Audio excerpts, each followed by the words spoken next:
મૌલાનાનો ભડકાઉ ભાષણ મામલો. મૌલાના સલમાન અઝહરીને જ્યુડિશિયલ કસ્ટડીમાં મોકલાયા. મોડાસા સેશન કોર્ટમાં આરોપીના વકીલ સોમવારે કરશે જામીન અરજી. 5 દિવસના રિમાન્ડ પૂર્ણ થતા કોર્ટમાં કરાયા હતા હાજર.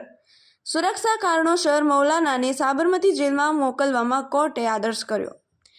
મોડાસા ટાઉનમાં ભડકાઉ ભાષણ અને એટ્રોસિટીનો નોંધાયો હતો ગુન્હો.